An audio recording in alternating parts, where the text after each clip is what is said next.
ọmọ jogun wèrè jọ̀ọ́ ṣó o fẹ́ kú fún justice for Mohbad nísìn because ọ̀rọ̀ ẹ̀ ò tí ì yé mi. Àkànkẹ́ ṣó o fẹ́ bá wọn pín inú ogún Mohbad nísìn because all of a sudden ó kàn fò sínú justice for Mohbad wọn ò pín ẹ́ sí kò sí nǹkan kan tó kàn ẹ́ kìdẹ́ ń ṣe pé ọ̀rọ̀ láti ó ní nǹkan kan ṣe pẹ̀lú justice for Mohbad torí ó máa ń parọ́ pé fámílì ẹ̀ ló gbé wá sórí social media.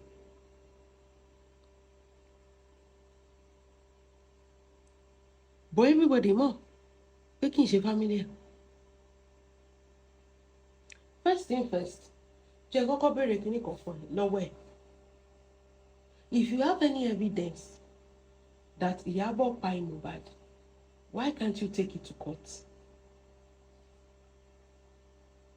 If you have any evidence pé Ìyábọ̀ ṣe màgòmágó nínú justice for Mohbad, ó yẹ kó o ti gbé lọ sí court náà. Everyday ẹkún yìí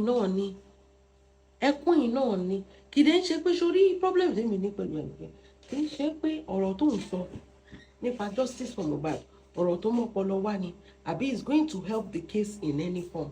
Ó kàn ń fi justice for Mohbad ó fi ń ja bátù tí ìwà àti kún ìmọ̀dá nìyẹn. You are not for the father, you are not for the son, you are not for the wife. You are just using justice for Mohbad as a content. Kì í ṣe pé ó ti fi ń ja bátù content torí pé kò sí content Ìyábọ̀ tó lè ṣe mọ́ ló fi fò sórí justice for Mohbad torí ebi so that you will stay relevant on social media. And at the end of the day ọ̀rọ̀ tó máa ń sọ kò mú ọpọlọ wá rí. Ìwọ nìkan ló máa discover nǹkan tó ò tún lè fún wa ní proof nǹkan tó discover ọ̀ tó lè gbé wa dé pé òkè nǹkan tó discover yìí o ibi báyìí ló lead sí.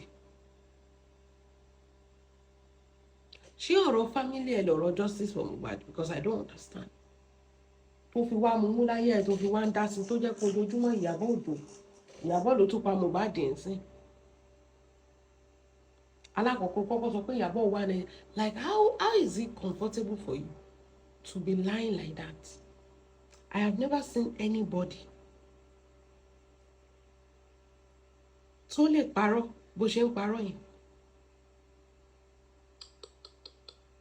You lie comfortably, you manipulate comfortably, and I keep looking at ẹ jọ̀ọ́ ẹ ní sùúrù. Did you not know that we understand that you are lying? Bóyá ibi tí problem yẹn wà nìyẹn. You don't understand that a mọ̀ wípé irọ́ ló ń pa. You feel like we are novice.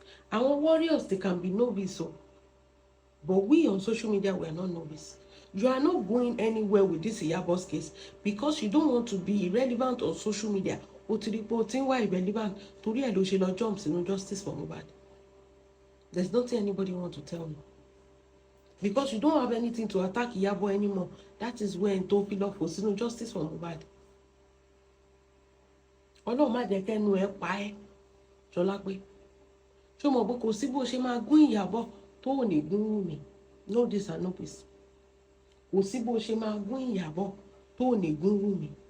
Wùmí lọ́wọ́lọ́wọ́ yìí àtúfọ́ ìgò ni Wùmí o ó dúró ti kanra. Tó bá lọ sọ̀rọ̀ kan tó ju ẹnu ẹ lọ Wùmí will sue you to court. Lọ bèrè lọ́wọ́ bàbá Mohbad. Òun ló lọ òun ló bọ̀ òun ló lè ròyìn fún ẹ. How does justice for Mohbad has anything to do with your family? This your dysfunctional family or your dysfunctional husband? Ṣe mú ilé ayé tí ṣe gbé débi kan náà tó jẹ́ pé ọ̀rọ̀ Mohbad ló fẹ́ kú lé lórí. Mind you, if Ìyábọ̀ is guilty of anything, ìjọba ti gbé by now. Ìyábọ̀ tí ò sínú lẹ́gbà tí Mohbad kú. Òun ló sọ pé kán lọ máa wá justice of Mohbad lọ́wọ́ ẹ̀. Bó ṣe gbọ́ ti Naira Marley ni gbogbo èèyàn náà ṣe gbọ́. She did not do anything out of the ordinary. Everybody was angry. Everybody was upset when we heard the Naira Marley's case. It's not like they were totally innocent. Ọmọ yẹn fẹnu ara ẹ̀ confess pé they were ṣé ẹ rí fídíò ibi tó ti ń nà ni ṣé Mohbad fúnra rẹ̀ ò confess pé tí nǹkan kan bá ṣọ̀ kán lọ mú àwọn malians. So why all of a sudden ó kàn wù ẹ́ kó da gbogbo ẹ̀ léyàbọ̀ lórí because ẹ ti ń jà ibi tí ìṣòro gbà wọlé sí ẹ lára nìyẹn thinking that for everything tó bá ṣẹlẹ̀ Ìyábọ̀ knows about it. You are now finding it difficult that we don't believe you. Surely this thing is simple. Mo ti sọ fún ẹ point number 1, bring your evidence. This is the time that your evidence will speak louder than your voice. Gbogbo nǹkan tó sọ pé Ìyábọ̀ ti ṣe inú ayé ẹ bó ṣe ń fọwọ́ ṣiṣẹ́ tí Ìyábọ̀ ń dá ńlẹ̀ bó ṣe ń fọwọ́ ṣiṣẹ́ tí Ìyábọ̀ ń dá ńlẹ̀ bring a single evidence. Ariwo kọ́ ni music ó ti ń pariwo yìí for over 5 years. Bring a single evidence you have against Ìyábọ̀. You don't need to use mouth to tell us anything anymore. Eléyìí tó sọ ti tó. This is the time for you to be bringing evidences. Àwọn ò lè tẹ̀lé ẹ torí ẹnu. If you don't have any proof, get the fuck, because anybody can only share it on social media. If you have any proof that Ìyábọ̀ did anything concerning J for him, bring the evidence. As simple as that. Kò sẹ́nibody tó hate ẹ, kò sẹ́nibody tó fẹ́ ṣe kíní, kò sẹ́nibody tó fẹ́ ṣe anything sí. Everybody is just tired and frustrated with the repetition and the lies and the manipulation that you keep doing every time. You come to social media, you will scream and you will lie and you will manipulate. At the end of the day, there is nothing to back whatever it is you accuse Queen Mother of. There's nothing to back it up.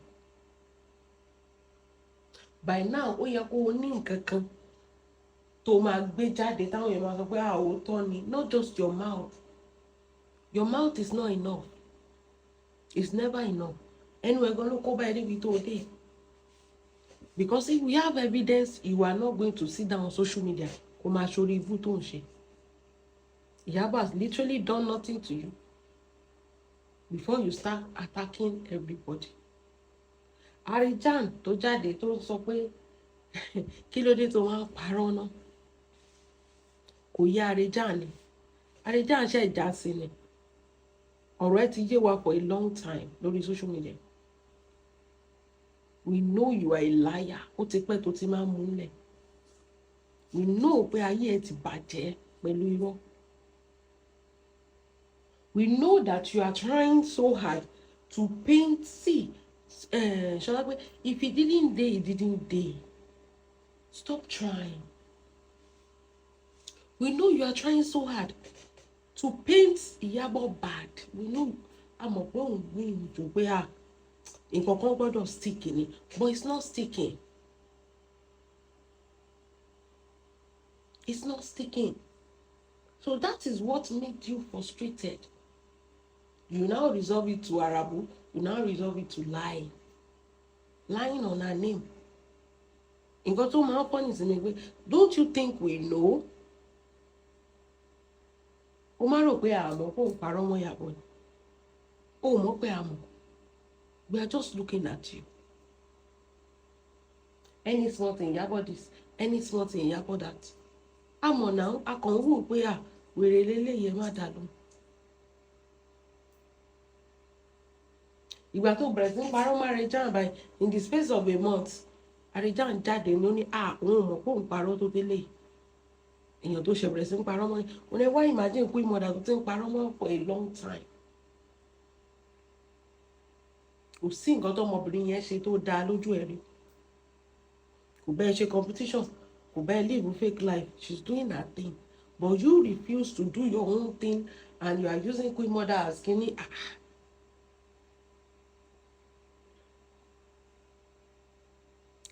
Another thing tí mo fẹ́ sọ fún ẹ ní pé lórí ọ̀rọ̀ Monica fíìmù, there is no way you try to bring Queen Mother down. Queen Mother ò kì í ṣe ológo TikTok.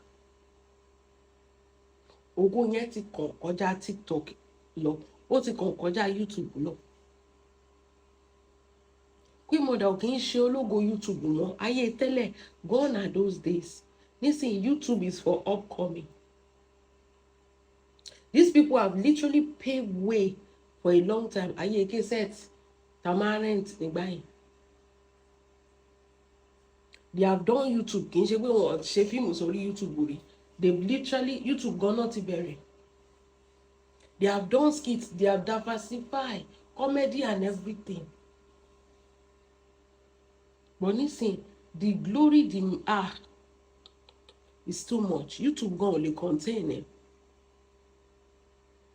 Their storyline is epic. They are cinema worthy. Benny, before they can put your film in cinema, it has to be cinemally graded. It's a cinema worthy movie shown all over the world. And you sit down there comparing Monica to an international movie. Sholakwe, even for you, that is low. Even for you. Comparing Monica. Sori o lè compare Monica pẹ̀lú Kofo Tinubu fíìmù ẹ̀ tó ṣe lórí Yachi. Comparing Monica to a cinemally worthy movie done in 3 countries. Even for you, Sholakwe, that is too low. Ìwọ gan mọ̀.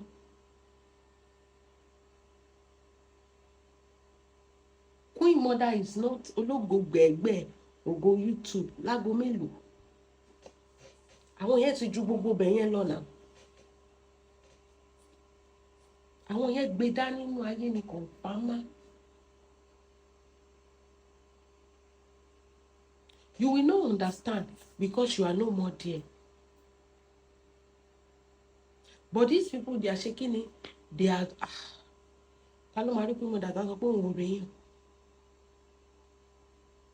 everywhere ni. Òkìkí yẹn ti kàn kọjá wọ́n máa dọwọ́ bò jẹ lórí YouTube. But you cannot understand. Torí pé ẹni tí ò nílò ẹni kò lè ṣe kíni kò lè mọ iye ẹni bọ́rọ̀ ìṣeré ni. O ò ní rò pé mọ̀dà o lè mọ iye.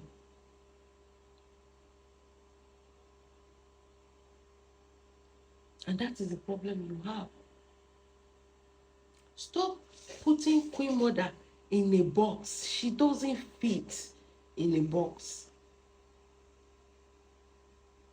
Stop trying to suppress her glory. It cannot work. Àwọn nǹkan tó ń bí ẹnu tó ń bẹ ẹja nìyẹn tó fi hate ara ẹ o. Queen Mother is not somebody kì í ṣe nǹkan tó ń dọwọ́ bò jẹ ó ti káàkiri gbogbo ilẹ̀ àgbáyé kò ibo náà mọ Queen Mother dé. And nobody knows you. Àwọn tó tún mú ẹ̀gbọ́n olórí burúkú náà obìnrin olórí burúkú tó máa ń ṣépè fọmọ yẹn nǹkan tó máa ń sọ lẹ́yìn mi. But you don't understand. To you, you thought, you are winning, when in reality you were losing. Sholakwe, you are a loser. You can never make it. Oshe business, 20, you have over 20 businesses. You are a business tycoon. At the end of the day, kilo shele. Mrs. Tycoon or Mrs. Taiwan, Oluleni. Because you cannot sustain it. You don't give it time. You don't nourish it. You don't do anything. Iyabo is your boss. Ọ̀gá ẹni. Ṣobele tó fi ń lára ẹ̀. Go and ask her, how do you do it? Báwo ló ṣe ń ṣe? Let her put you through. Even you yourself, you'll be happy. Ṣé ìwọ náà lélẹ́yìí? But you are so arrogant. You feel like the world only revolves around you. Ìwọ nìkan ló mọ gbogbo ẹ̀ ń ṣe. Olówó ojú àlà. Èèyàn tó wà nínú ìṣẹ́ tó ń pìtàn ọ̀la. You could have done what? You could have just gone to Queen Mother. Okay, how are you doing it? Because it's so obvious that you were obsessed with her life. You're obsessed with her husband. You're obsessed with her life. But she ain't take trips here. Latika can never. That's where the problem is. And until when you identify the problem, tó o ní pé kòkòrò tó ń jẹ́ ẹ̀fọ́ ìdí ẹ̀fọ́ ẹ ló wà, ló tó máa ní ìsinmi ṣọlá pé. Queen Mother will keep winning. Return of Arrogance is still showing in all cinema nationwide. Nobody can bring her down. Nobody can bring him down. Know that into your dumb skull. No, ẹ jẹ́ á máa lọ.